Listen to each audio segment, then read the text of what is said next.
voulez améliorer votre français, gagner en fluidité et parler plus naturellement comme un français? Bienvenue sur le podcast Intuitive French. Je m'appelle Jean et je suis le créateur d'Intuitive French et professeur diplômé de français pour les étrangers. Suivez-moi sur Instagram et aussi sur YouTube pour plus de contenu. Pensez à visiter intuitivefrench.com pour découvrir la nouvelle méthode intuitive. Et maintenant, voici votre podcast. Bonjour à tous, c'est Jean pour votre podcast en français intuitif. Le français intuitif, la méthode intuitive, c'est une méthode qui vous permet d'apprendre par répétition, voilà, de manière très intuitive, sans réflexion. On ne va pas se concentrer sur les règles de grammaire, on les oublie. On va simplement répéter plusieurs occurrences, un grand nombre d'occurrences, une grande quantité d'exemples pour vous permettre de prononcer des phrases qui sont correctes et parler plus naturellement. Voilà. Aujourd'hui, on va continuer notre série sur les pronoms relatifs. Et j'ai fait des épisodes un petit peu plus courts parce que je sais que c'est des concepts grammaticaux qui sont un petit peu difficiles. Donc j'ai divisé en des épisodes plus courts. Et aujourd'hui, on va continuer avec lequel, laquelle, lesquels. Et donc avec la préposition à. Donc vous savez que a plus le, ça fait o. Et donc il faut bien avoir conscience de ça. Mais avec la grammaire intuitive, avec tous les exemples que vous allez répéter plusieurs fois, ça ne devrait pas vous poser de problème. Voilà. N'hésitez pas à bien répéter, ne réfléchissez pas trop, ne vous inquiétez pas, ça va venir. Donc, je vous ai préparé plusieurs exemples et c'est parti. J'adore cet artiste. Je pense souvent à cet artiste. J'adore cet artiste auquel je pense souvent. Ses dessins sont finis. Il a consacré du temps à ses dessins.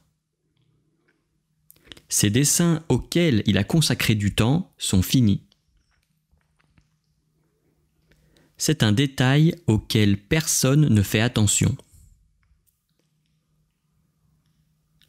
Les élèves auxquels j'ai donné des devoirs sont de niveau intermédiaire. C'est la question à laquelle nous allons répondre. Le film auquel il a consacré 3 ans de sa vie sort cette semaine. Les films auxquels tu fais allusion sont des films indépendants. J'ai beaucoup de problèmes auxquels je n'ai pas encore trouvé de solution. Le passant auquel j'ai demandé mon chemin était très sympa. Le restaurant auquel nous étions habitués a fermé. La manifestation à laquelle on était préparé a été annulée. C'est une possibilité à laquelle je réfléchis. La réunion à laquelle vous allez assister est importante.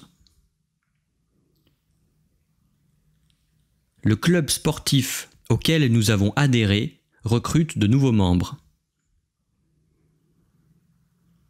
Les musées auxquels je m'intéresse sont tous à Paris. L'acteur auquel je pense a reçu plusieurs récompenses. Ce sont des produits auxquels on doit faire attention. Le restaurant auquel nous voulions aller était fermé. C'est une maison à laquelle il s'est habitué. Les tâches auxquelles il consacre sa journée l'ennuient. La formation à laquelle elle s'intéresse est hors de prix. Voici le podcast grâce auquel je comprends les pronoms relatifs. L'école à laquelle je vais m'inscrire est réputée dans le monde entier. C'est un problème auquel il doit faire face tout seul. Les amis auxquels j'écris ont fait le tour du monde. c'est un sujet auquel je ne connais rien. Les magazines auxquels il s'est abonné paraissent tous les mois. C'est une cuisine pimentée à laquelle il n'arrive pas à s'habituer. La question à laquelle il n'a pas répondu était la plus difficile. Voilà, alors vous avez pu remarquer que quand c'est une personne, donc j'adore cet artiste auquel je pense, on peut aussi utiliser à qui. Ouais, j'adore cet artiste à qui je pense souvent. Donc quand c'est une personne, vous avez le choix auquel, à laquelle et à qui. Donc c'est dans l'épisode précédent que vous allez avoir des exemples avec la préposition plus qui. À l'oral, on a tendance à utiliser à qui plus souvent. Voilà.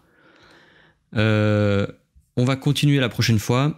Je vous recommande encore une fois de réécouter plusieurs fois, c'est important. C'est la répétition qui fait l'apprentissage. Et puis la répétition active, donc prononcer tout fort, à voix haute, ces phrases après moi.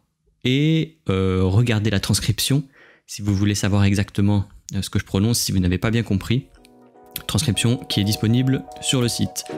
Je vous souhaite bon courage et à la prochaine fois.